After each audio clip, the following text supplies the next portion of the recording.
నమస్తే, welcome to special focus. నేను సునీల్. మన నేలపై మన వారిపై కుట్రలు చేస్తే ఎలా ఉంటుందో, విధ్వంసం రేంజ్ ఏంటో ఆపరేషన్ సింధూర్తో ప్రూవ్ చేసింది భారత్. ఇది యుద్ధం మాత్రమే కాదు, పాకిస్తాన్కు నరకాన్ని పరిచయం చేసింది. వందల కిలోమీటర్ల దూరం నుంచి ఖచ్చితమైన దాడులతో శత్రువు గుండెల్లో వణుకు పుట్టించింది. మోడర్నైజ్డ్ ఆయుధాలతో మోడర్న్ వార్ఫేర్ ఎలా చేయాలో, ఏం చేయాలో ప్రపంచానికి పరిచయం చేసింది. ఆపరేషన్ సింధూర్కు సంబంధించి బయటకు వస్తున్న విషయాలు భారత ఆర్మీ స్థాయిని, బలాన్ని చెప్తున్నాయి. ఇంతకీ ఆపరేషన్ సింధూర్తో ప్రపంచానికి భారత్ చెప్పింది ఏంటి?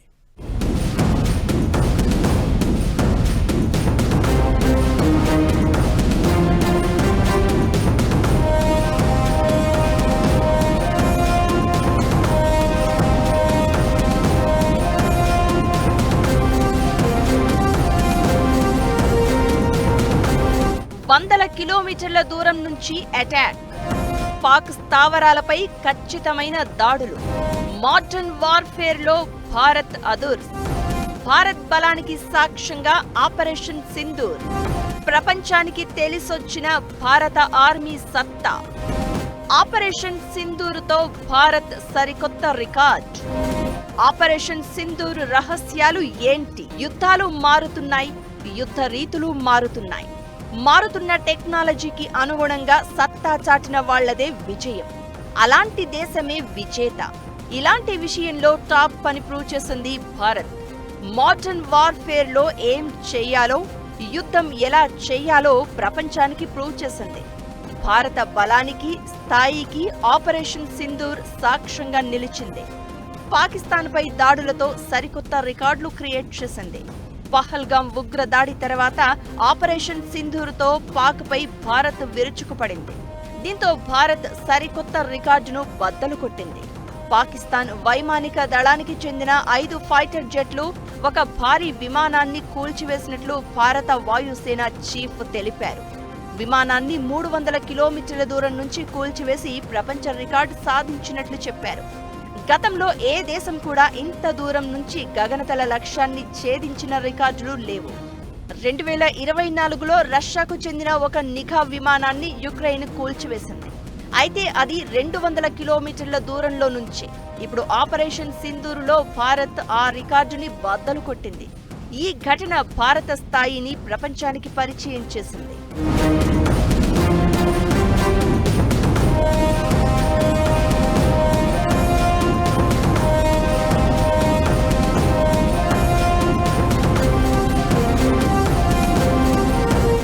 రికార్డు వెనుక భారత ఆయుధాలు కీలక పాత్ర పోషించాయి. S-400 పాకిస్తాన్కు చుక్కలు చూపించింది. రష్యా తయారు చేసిన ఈ ఆధునిక గగనతల రక్షణ వ్యవస్థ యుద్ధ విమానాలు, డ్రోన్లు, క్రూజ్ క్షిపణులు, బాలిస్టిక్ క్షిపణులను చాలా దూరం నుంచి కూల్చివేయగలదు.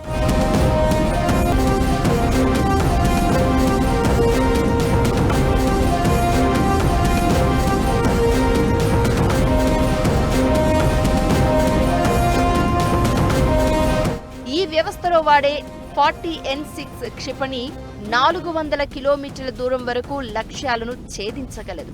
2018లో రష్యాలో $543 కోట్ల ఒప్పందం కుదుర్చుకుని మొత్తం 5 S-400 వ్యవస్థలను కొనుగోలు చేసింది. వాటిలో ఇప్పటికే భారత్కు 3 వచ్చాయి. ఆపరేషన్ సింధూర్ సమయంలో పంజాబ్, రాజస్థాన్ సరిహద్దుల్లో ఒక్కో వ్యవస్థను భారత సైన్యం పెట్టింది. ఇదే వార్లో కీలక పాత్ర పోషించింది. దూరంలో ఉన్న విమానాలను కూల్చేసింది. దీంతో పాక్ యుద్ధ విమానాలు భారత బార్డర్లోకి ఎంటర్ కావడానికి కూడా ధైర్యం చేయలేదు. S-400 మాత్రమే కాదు, భారత్ సొంతంగా అభివృద్ధి చేసుకున్న ఆయుధాలు కూడా ఆపరేషన్ సింధూర్లో కీలక పాత్ర పోషించాయి. ఫైటర్ జెట్ల నుంచి డ్రోన్ల వరకు, బ్రహ్మోస్ నుంచి ఆకాశ్ తీర్ వరకు పాకిస్తాన్కు చుక్కలు చూపించాయి.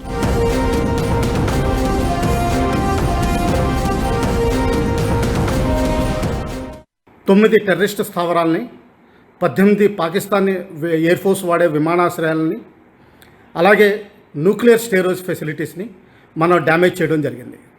ప్రపంచ స్థాయిలోనే ఫస్ట్ టైం జరిగింది. 300 కిలోమీటర్ల దూరంలో ఒక విమానాన్ని కూల్చివేయడం స్టాండ్ ఆఫ్ మోడ్లో. ఇది ఇస్రో తయారు చేసిన శాటిలైట్స్ ద్వారా కూడా చాలా ఈ ఎఫిషియన్సీ మనకు దొరికింది. ఎందుకంటే లేటెస్ట్ ఇమేజరీ మనకు వస్తుంది, శాటిలైట్ ఇమేజరీ. అలాగే కమ్యూనికేషన్ సిస్టమ్స్లో ప్రెసిషన్ గైడెన్స్కి మనం శాటిలైట్స్ని వాడగలిగాం. యుద్ధ రీతులు మారిపోయాయి.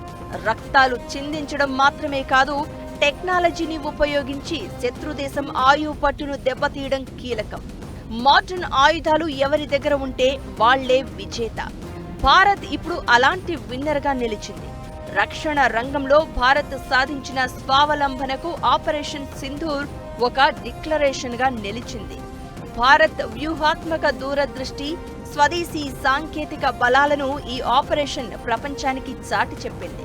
ఈ మల్టీ డైమెన్షనల్ ఆపరేషన్ భారత సైనికుల ధైర్య సాహసాలనే కాదు, వారికి అండగా నిలిచిన సాంకేతిక మద్దతు గురించి కూడా ప్రపంచానికి చెప్పింది. ఇప్పటివరకు భారత్ చేపట్టిన మిషన్స్ ఒకెత్తైతే ఆపరేషన్ సింధూర్ మరొక ఎత్తు. ఇది కేవలం మిషన్ మాత్రమే కాదు, అంతకు మించి ఇండియన్ డిఫెన్స్ విజన్, స్వదేశీ సాంకేతిక బలంతో సరిహద్దులను ఉన్నతంగా నిలబెట్టగలమనే సామర్థ్యాన్ని ప్రకటించినట్లే. ఒకప్పుడు ఆయుధం కావాలన్నా, ఆయుధాల నుంచి కాపాడుకోవాలన్నా ప్రపంచం వైపు చూడాల్సి వచ్చేది. ఇప్పుడు అలాంటి అవసరమే లేదు. మా సరిహద్దులను మేమే నిలబెట్టుకోగలం, కాపాడుకోగలం అని ప్రూవ్ చేసిన మిషన్ ఆపరేషన్ సింధూర్. ఇక భారత్ ప్రయోగించిన మిసైల్స్ లక్ష్యాలపై ఖచ్చితమైన దాడులు చేశాయి. పాక్ ఎయిర్ ఫోర్స్ కు చెందిన 11 ఎయిర్ బేస్లను గుర్తుపట్టని రేంజ్లో ఖతం చేశాయి. నూర్ ఖాన్, రహీం యార్ ఖాన్, రఫీఖీ, మురీద్, సుక్కూర్, సియాల్కోట్, పాసూర్, చునియాన్, సర్దోగా, సక్రు, జకోబాబాద్ ఎయిర్ ఫేసులు పూర్తిగా ధ్వంసమయ్యాయి. రావల్పిండిలోని నూర్ ఖాన్ ఎయిర్ బేస్ లో పాక్కు చెందిన ఎయిర్ మొబిలిటీ కమాండ్ ఉండేది. అక్కడే సాబ్ ఎయిర్ బోర్న్ అర్లీ వార్నింగ్ వ్యవస్థలు, C-130 రవాణా విమానం, IL-78 ఏరియర్ రీఫిల్లింగ్ ట్యాంకులు ఉండేవి. వీటిని కూడా మన మిసైల్స్ లేపేశాయి.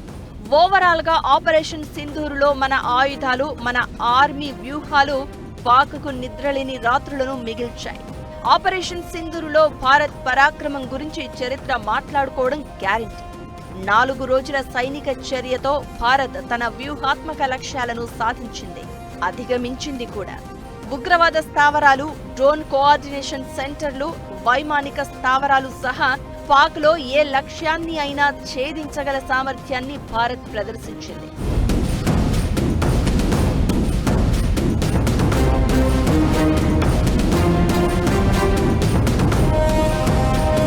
ఆపరేషన్ సింధూర్ ఆగిపోలేదన్న మోదీ మాట ఇప్పటికీ పాక్ గుండెల్లో రైళ్లు పరిగెట్టేలా చేస్తోంది. ఆపరేషన్ సింధూర్ అనేది భారత ఆధునిక సైనిక వ్యూహాత్మక చరిత్రలో ఒక నిర్ణయాత్మక క్షణంగా నిలుస్తుంది. పాకిస్తాన్తో ఎప్పటినుంచో ఉద్రిక్తతలు ఉన్నా ఆ దేశం మీద చేపట్టిన అన్ని మిషన్స్ లో ఆపరేషన్ సింధూర్ చాలా ప్రత్యేకం. భారత్ బలం ఎంతో, మోడర్న్ వార్ఫేర్ లో భారత్ ఎలా రెడీగా ఉందో, మన దేశం జోలికి వస్తే ఏం జరుగుతుందో ప్రపంచానికి పరిచయం చేసిన మిషన్ ఇది.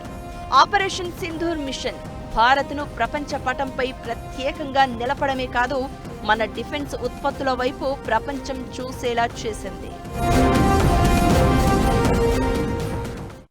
యుద్ధం చేసే సత్తా లేనోడికి శాంతి అడిగే హక్కు లేదు. శాంతి వైపే తమ అడుగులు అని ప్రతిసారి చెప్పే భారత్ యుద్ధానికి దిగాల్సి వస్తే ఏం చెయ్యగలమో ఆపరేషన్ సింధూర్తో శాంపుల్ చూపించింది. మనం తయారు చేసుకున్న ఆయుధాల పవర్ ఏంటో ప్రపంచానికి పరిచయం చేసింది. రాబోయే రోజుల్లో మోడర్న్ వార్ఫేర్లో మరింత స్ట్రాంగ్గా ఉండేలా భారీగా ఆయుధాలు పోగేసేందుకు రెడీ అవుతోంది. ఇంతకీ ఆపరేషన్ సింధూర్లో ఉపయోగించిన మన ఆయుధాలు ఏంటి? మన డిఫెన్స్ అమ్ముల పొదలోకి చేరబోతున్నటువంటి వెపన్స్ ఏంటి?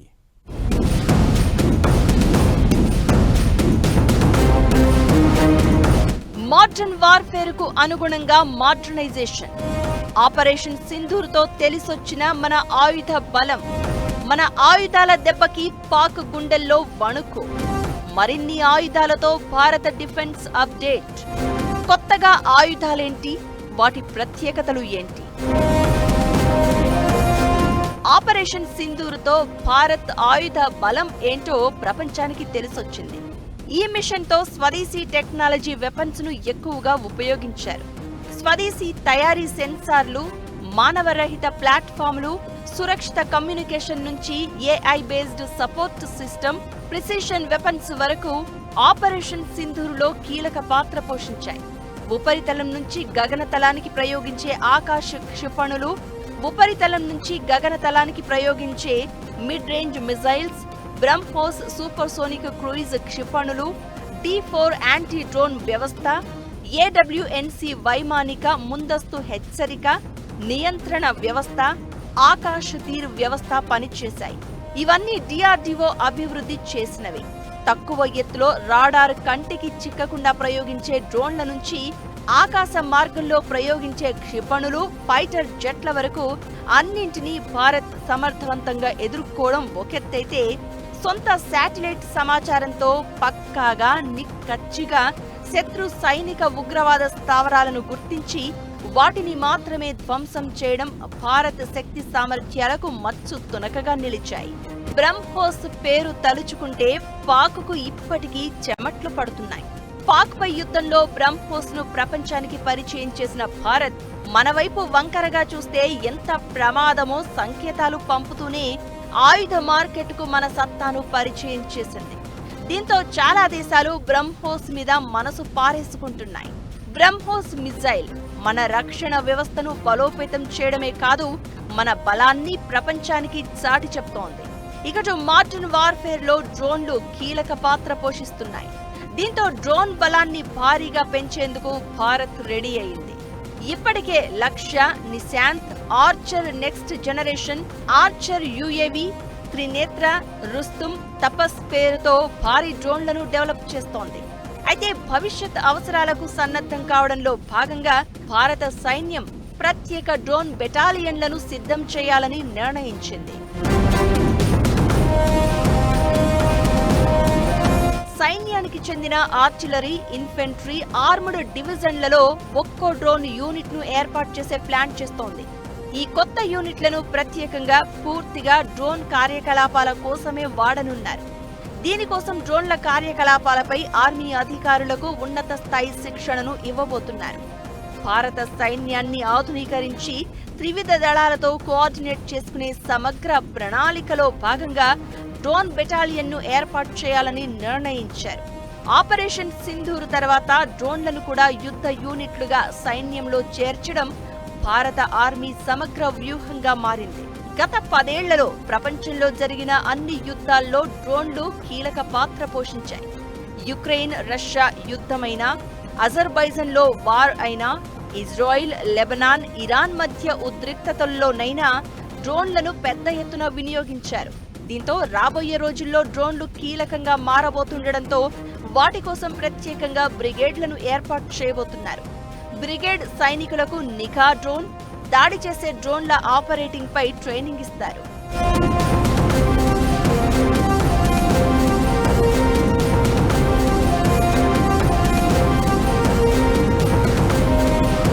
ఇకటు భారత సైన్యం మరింత శక్తి సామర్థ్యాలను పెంచుకుంటోంది. మల్టీ టాస్కింగ్ అవసరాలను తీర్చేలా అత్యాధునిక పూర్తి స్థాయి సాయుధ దళాలను ఏర్పాటు చేసుకోనుంది. ఈ స్పెషల్ ఫోర్స్ యూనిట్లకు రుద్రగా పేరు పెట్టారు. సరిహద్దుల దగ్గర శత్రువులకు కోలుకోలేని షాక్ ఇచ్చే భైరవ్ లైట్ కమాండో బెటాలియన్లు రాబోతున్నాయి. Rudra all arms brigade, Bhairav light commando బెటాలియన్లు భారత సైన్యంలో భారీ మార్పులకు బలమైన సంకేతాలు. ఒకే రకమైన ఆయుధాలతో వేల మంది యుద్ధం చేయడం కంటే తక్కువ మంది సైనికులు విభిన్న ఆయుధాలు, టెక్నాలజీతో ఏకకాలంలో సమిష్టిగా శత్రువుపై విరుచుకుపడేలా వీటిని రూపొందించారు. ఆపరేషన్ సింధూర్తో పాటు చైనా, పాక్తో ఘర్షణల తర్వాత భారత సైన్యంలో ఎలాంటి మార్పులు జరుగుతున్నాయి, ఆర్మీ ఎంత స్ట్రాంగ్ అవుతుందనే దానికి రుద్ర బ్రిగేడ్, భైరవ బెటాలియన్ ప్రత్యక్ష సాక్ష్యంగా నిలుస్తోంది. ఇలా రాబోయే యుద్ధాలు ఎలా చేయాల్సి వచ్చినా అన్నింటికీ సిద్ధంగా కనిపిస్తోంది భారత్.